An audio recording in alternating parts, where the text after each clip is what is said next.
and issued a warning against non-essential travel to the country, including the capital, Abuja. This follows an explosion at the High Commission's diesel power plant on Monday, leaving 2 people feared dead and injuring 2 others. The Commission blamed the decision on what it described as unpredictable security situation throughout the country and the significant risk of terrorism, crime, intercommunal clashes, attack, and of course kidnapping. The United States and the United Kingdom had earlier issued similar warnings against non-essential travel to Nigeria.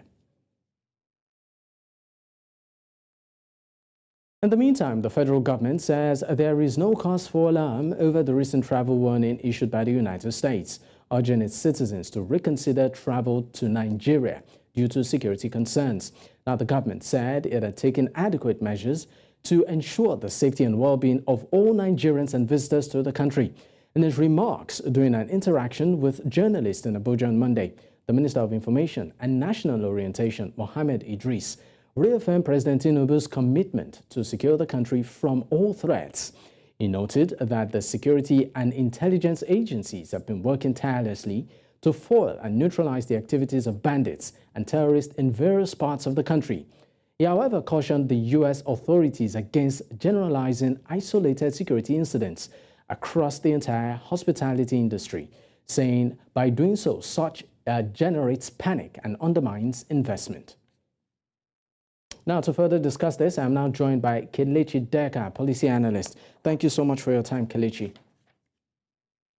Yeah, thank you. All right, now investigations have shown that the incident at the Canadian High Commission has nothing to do with the travel alert given by the Commission itself. Now, in the light of this, let's look at the concerns of Canada and the U.S. about traveling to Nigeria. How valid are these concerns? I wouldn't say that the concerns are valid or invalid, but I'm looking at it from the position of the fact that there has not been a kind of increase in security threats in the last 1 month that is different from what we had in the month before. So some of these things are things that we keep on, we have to get used to, especially when dealing with some of these foreign missions, because they're just doing their work the best way that they deem fit. It's not that things have kind of escalated beyond what we are used to in the country of recent. So I don't think it is something that people should panic about. But I also don't think that we have also done so well in managing some of the sporadic security challenges we have had. And I've not also seen the new government handle the issue as they promised that they are going to do. Now, how do you assess the impact of travel warnings issued by the foreign governments on Nigeria's current economy and also the international reputation of the country? Yeah, it is not, I don't think it is something that we should be proud of, but I also don't think it's something we should hit our heads on the wall over, because this is something they've been doing from time to time, even when the security challenges have remained at the same level over time.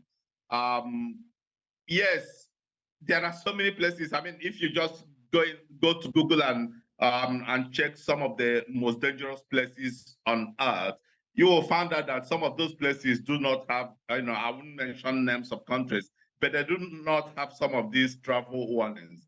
What I think we should do as a people, and also stating the government should do, is to try as much as possible to address the perception of insecurity hovering around Nigeria, because the perception of insecurity is a greater insecurity than insecurity itself. And oftentimes it is this perception that people all run with whenever they think about anything that has to do with Nigeria. And we know, and there are so many other countries, not only in Africa, even in in the Americas that are far more dangerous than what we have here in Nigeria. And tourists are going there, visitors are going there from time to time, and nobody is issuing that kind of warning. But, you know, it is, I think the missions are doing what they think they are here to do.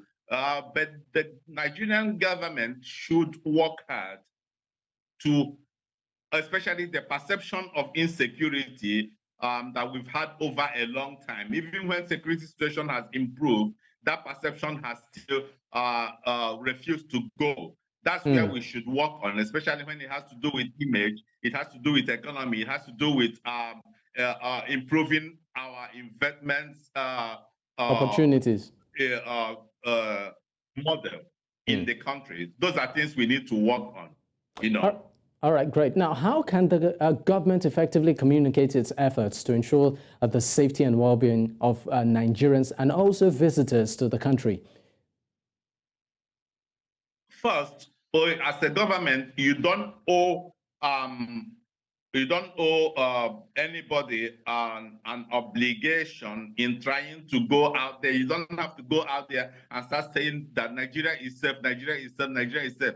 You think so? I mean, but you said the government doesn't owe anybody the obligation to say Nigeria is safe, but they would also tell you that it's important you sell the country, you know, in order to convince investors to want to come in. And one of the best ways is the level of security.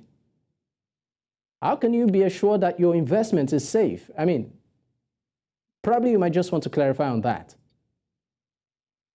Yeah, basically do what you should do as a government, provide security of life, you know, protect security of life and property across the nation, work hard on it.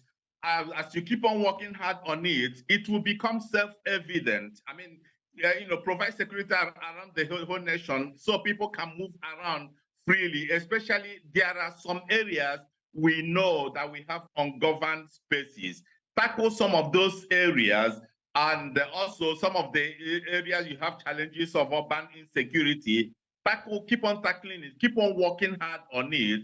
Little by little, there's going to be evidence that this security situation is improving. And as people visit, I mean, you go to the airport from time to time, you see a number of people that are visiting. So many people come to Nigeria on their first time, and they're so kind of shocked that, you know, the issue of insecurity people talk about is the way they talk about. There are places in Africa that are attracting more foreigners than Nigeria, and some of these places have higher insecurity situations than Nigeria, but it's a perception.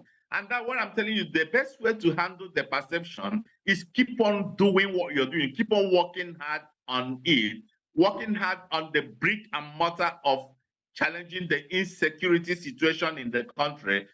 Before you know it, the evidence will be all about the whole place, you know, and people will start seeing the country as more secure than perception makes it out to be. Thank you so much for your time, Kelechi Deca. It's my pleasure.